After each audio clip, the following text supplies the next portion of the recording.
Today on CaribNation, I will be talking to the leaders of two organizations in Washington, D.C. that are doing a tremendous amount of work here in their communities and back in their homeland. Up next on CaribNation TV.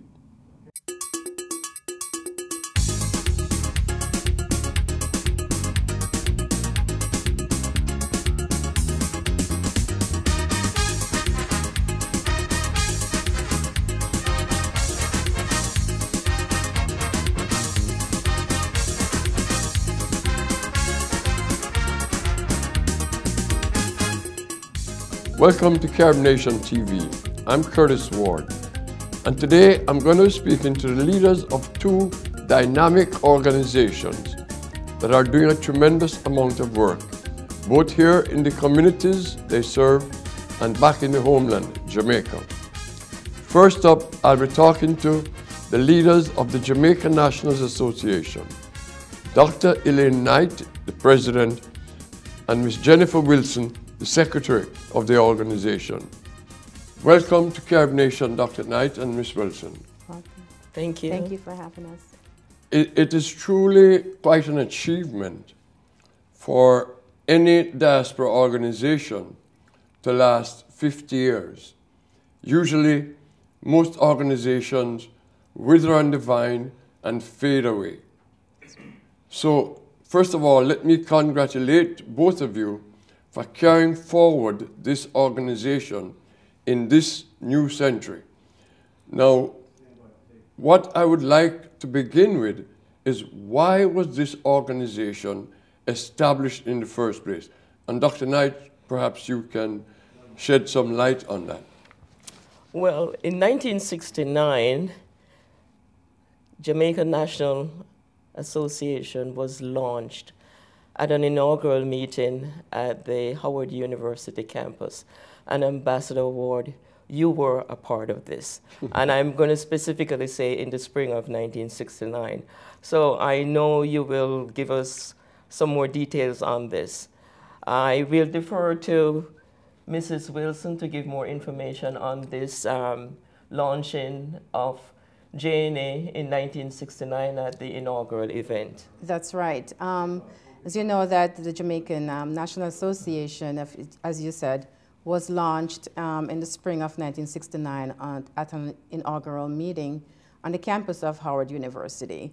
Numerous members of the Jamaican community worked very hard the preceding 2 years to bring to fruition the concepts of the new organization. And there were 6 students specifically who were honored at this time, at that particular launching, and they were recognized by most of the participants. And if I may, I could say who these 6 students are. That's your well, the founders as they were called were Horace Neal, Ignacio McGill, Ralston Parkinson, Desmond Malcolm, Keith Knight, and John Jr.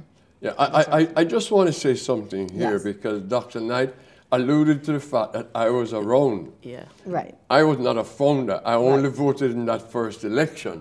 Exactly. All credit goes to these 6 individuals, right, and many more who, right, were in the background, who helped them to bring it to that stage. Right. One of them I'd like to mention that was not mentioned here was the first secretary of the organization, who was Barbara Smith. Wonderful. And she still lives in the area here. But I want you to tell our viewers, why? Why did these students find it necessary? Well, because there was that lack of information on Jamaica. You know, within that time period, we had these organizations, the KAYLIN and also the Howard University Students Association. So those were the two organizations. So there was that need to have... When you refer to KAYLIN, you mean the Caribbean American Intercultural Organization. Yes. Exactly. Which was also founded on Howard campus, by the way, by students, but grew over the years. into one of the premier organizations of, Right. of Caribbean culture in the region.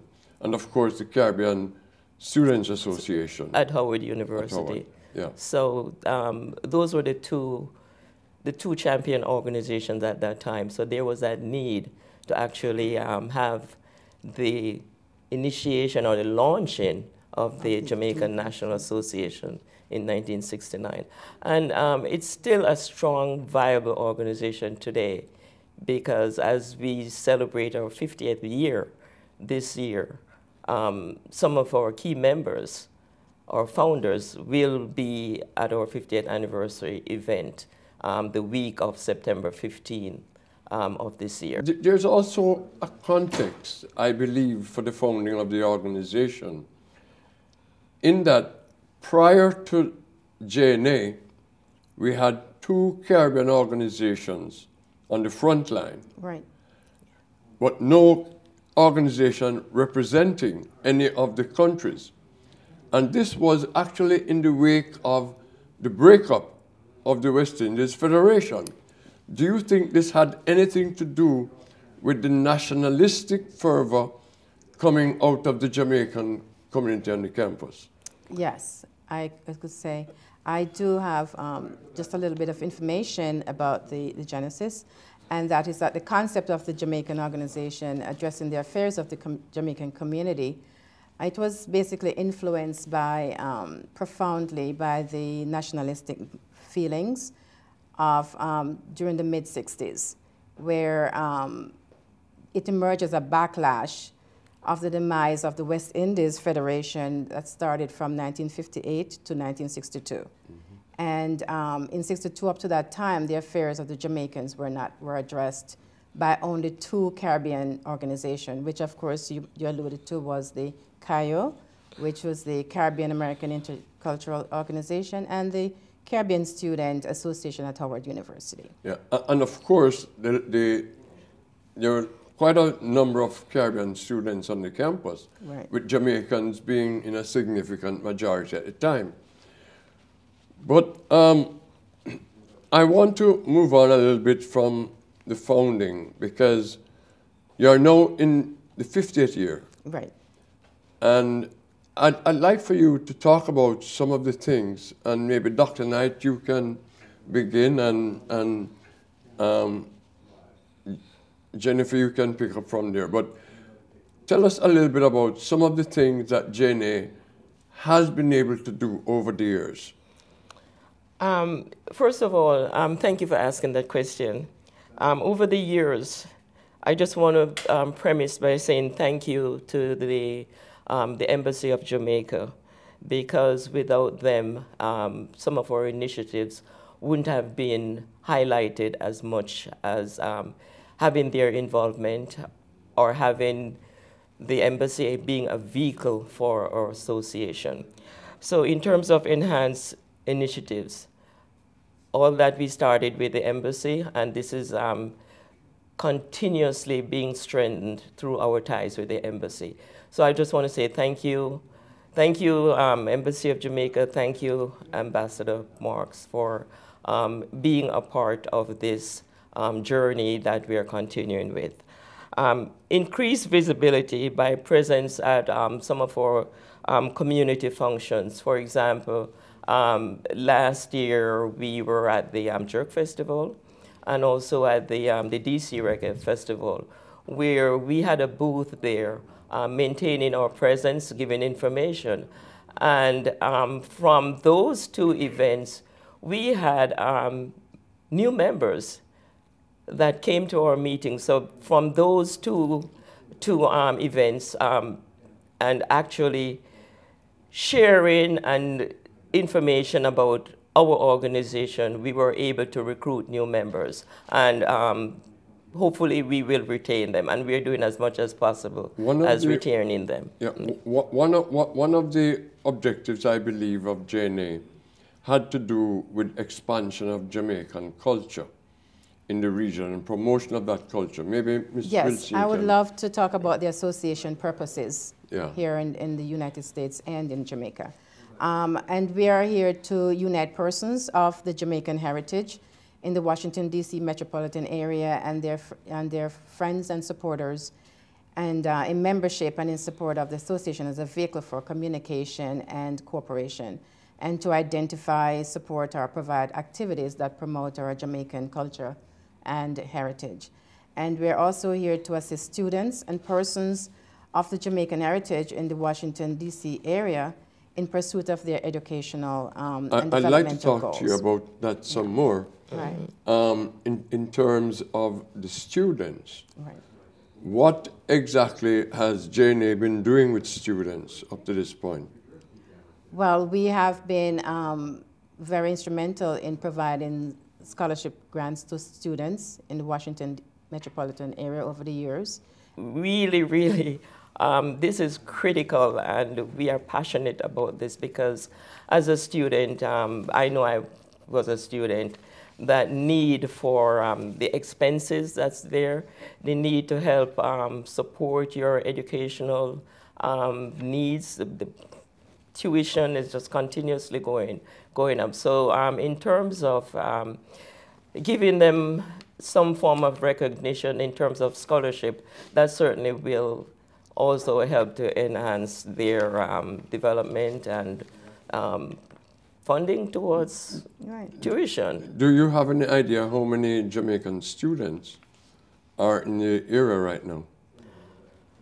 No, we don't have any idea, but that's some form of statistics that we will be collecting. But right now we do not have that information. But I know with the Caribbean Student Associations within the area, we do have members who are actually students at some of these institutions within the DMV who will be actively collecting this information. Okay, good. As far as the cultural input is concerned, I remember many years ago, one of the things, there was always an event in JNA to attract the children of JNA members. Is there still a way of bringing those children into the organization? What I would consider to be second generation Jamaican, the younger generation. Is there something that's being done about that? Well, in the past, we did have, every summer, we used to have a family get-together in the parks. And we have done that for many, many years. And this is something that we could really start to think about reviving. We would have children. I think it's very important to attract the younger generation into these organizations. Right. And I think this is one of the missions that JNA had for many years. And I was just wondering, you know, if it's a continuing thing or it has been abandoned or what? I don't think it has been abandoned, but in terms of doing the priorities, this will certainly be on our list. And for the students, we started reaching out to the students, having them being a part of JNA, and also tracking. You know, you're going to be receiving this award, but also retention, bringing in other students. So it's that tracking and also giving back to JNA will be a part of the criteria for accepting these awards. So in terms of the children, all that we will evaluate. All right. Thank you, ladies, for being such gracious guests on this program today with CaribNation TV. When we come back, I will be speaking with the leaders of Partners of Good Shepherd Jamaica, Ms. Joy Dufour, the President, and Ms. KAYLIN Hall, the Secretary, up next on CaribNation TV.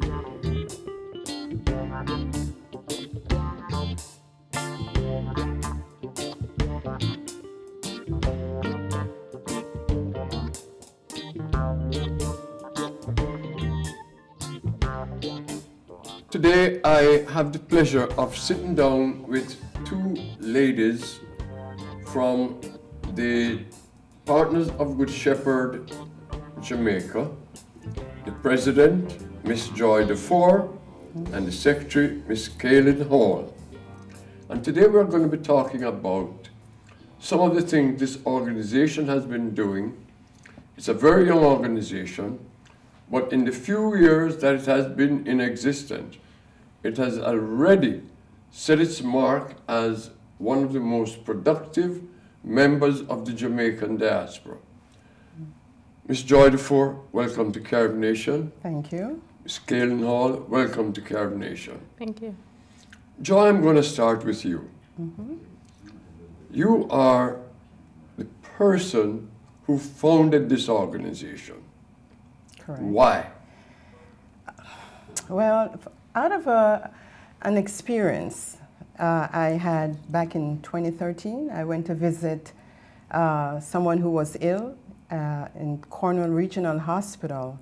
And while there, I noticed that there was a young lady in the bed behind me that was laboring, profusely. And I was more interested in why she was laboring and, turned to her and was looking at her more so than who I went to visit. And then for a moment I turned around to speak with who I was visiting, and then all of a sudden I did not hear that laboring anymore.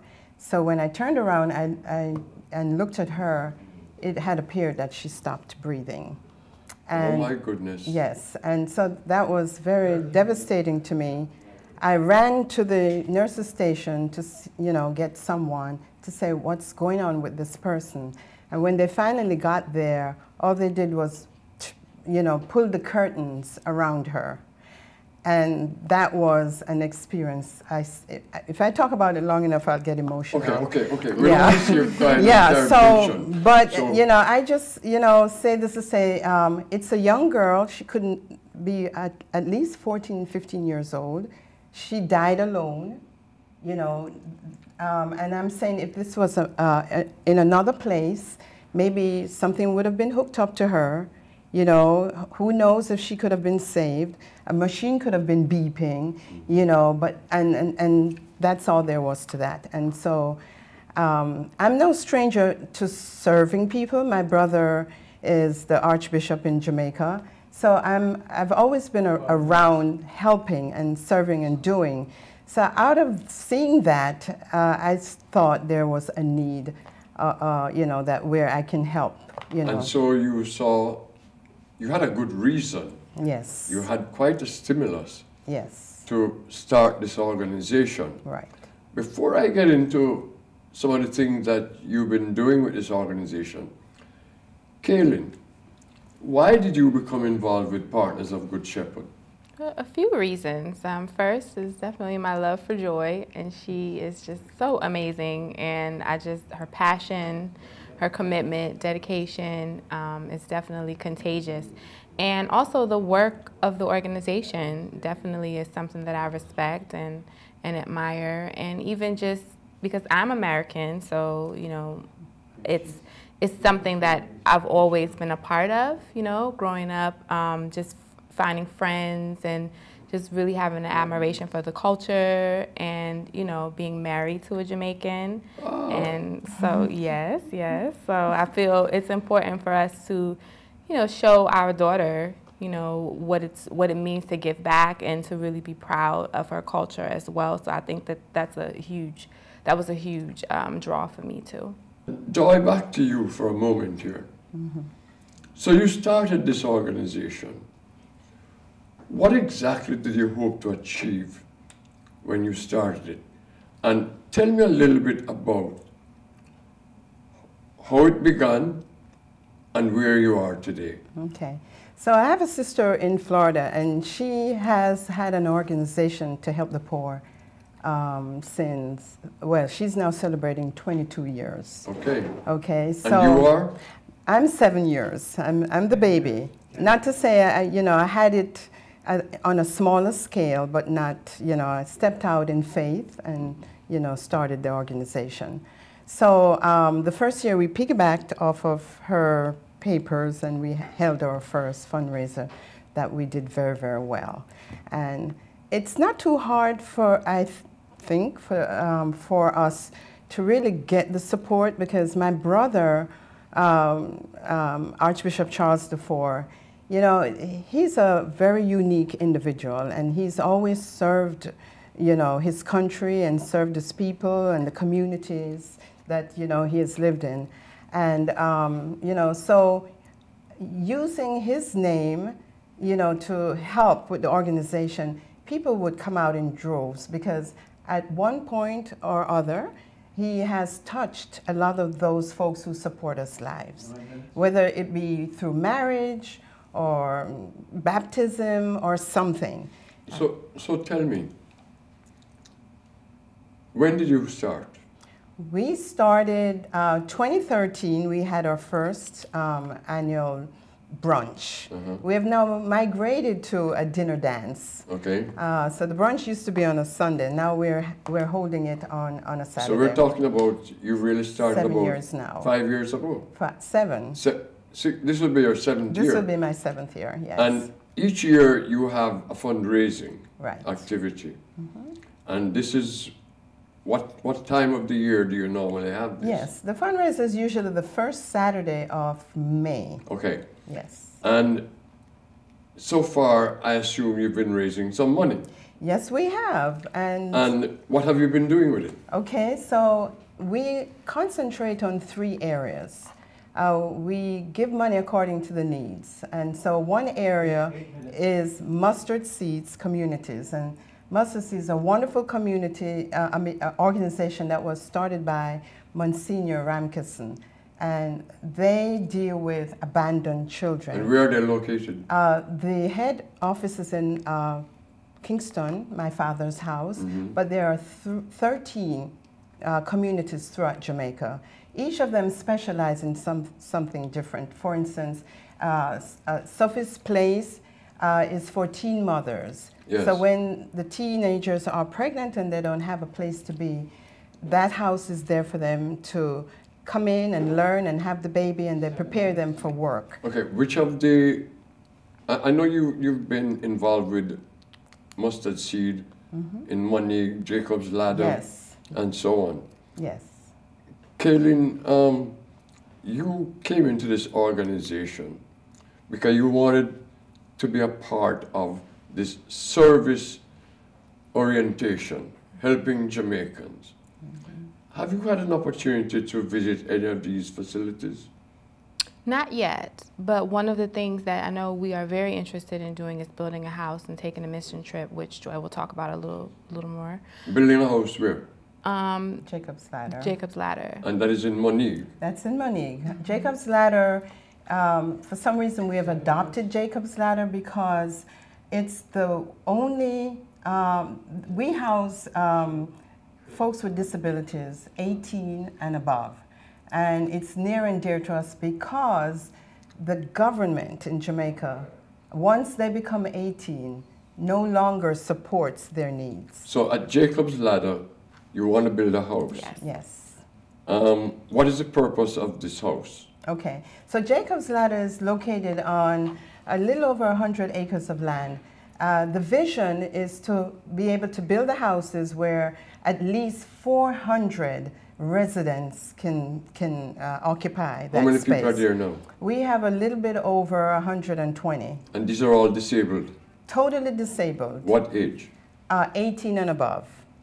Okay. Yes. And how have you contributed to this? How is your organization contributing to Jacob's Ladder? Well, we provide financial support and we take mission trips. We go and we paint houses, we tile the houses.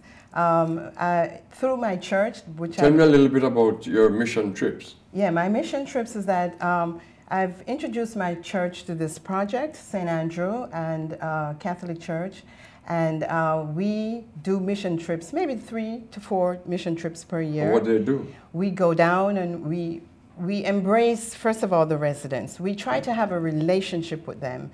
There are many mission trips to Mustard Seeds, Jacob's Ladder, but it's a one-time thing. Our aim is to build a relationship with them. For instance, I was just there in the first week in December, and the residents have come to know us now. All right. You've been in existence now for 6, going on 7 years, and you've had an annual fundraiser. Right. How much money have you been able to contribute to the charities that you support in Jamaica? So far, we have contributed over $75,000. 75,000 United States Yes. dollars. And we just want to make it clear that every dime we raise, minus our expenses, goes directly to these And causes. none of you guys get paid. No. It's all 100% volunteer volunteer. No work. point in doing it. Yes. And this is amazing for a young organization to have been able to make that kind of significant contribution. Well, we've been talking about Jacob's Ladder, and we don't have a whole lot of time. But I know some of the funds that you send to Jamaica go to other charities. Right. Can you just quickly name those charities? Yes, the other charity is it's an educational fund that my brother manages. So there may be, for instance, we give scholarships to students, university students, UTech, you know, all those. And if they are in a bind and they need to have a little scholarship to keep them moving, they apply, we check them out, and we give the money to the university, and they're able to continue their education. If I'm not mistaken, you've also contributed to the Good Shepherd Foundation health facility in Montego Bay. Yes, my brother started that project. It's now completed. It took about 7 years to build, and it was opened in June of last year. And so now the purpose is to help the working poor receive health care in Jamaica. Just one more thing, KAYLIN. All this is going on. There are mission trips to Jamaica. When do you plan to take your first mission trip? That's a good question. So likely this year or next. I'm definitely, well, we're going to introduce our goal to raise the funds for the house this year. So when that's a part of it, but when we can actually travel is something we'll have to Do you decide. have any idea how much it's going to cost to build this house? Yes, we do. Each house that is built on the Mustard Seeds Jacob's Ladder property costs anywhere between 40 to 50,000 US. Okay. And so, and it accommodates anywhere between 10 to 12 residents per house. Okay. So that's one of the projects you have coming on stream Yes. before too long. Yes. I just quickly want to wrap up with, you mentioned your church. Yes. And I've had the privilege of meeting Father Dan Leary, Yes. who himself has been down on some of these trips to build houses. And we How have many houses have they built so St. far? Andrew has built 3 houses already. And each of these houses hosts 10 residents. 10 to 12 residents. All disabled. All disabled and totally needs, you know, our help 100%. Okay. Yeah. I must tell you, I am very proud of what you're doing. Thank you. And I really appreciate you coming here to tell us a little bit about this today. And I hope you will continue to get the kind of support that you need to help those in need in Jamaica. Thank you very much, Joy. Thank you, Ambassador. Thank you, KAYLIN. Thank you. I'm Curtis Ward. See you next time on CaribNation TV.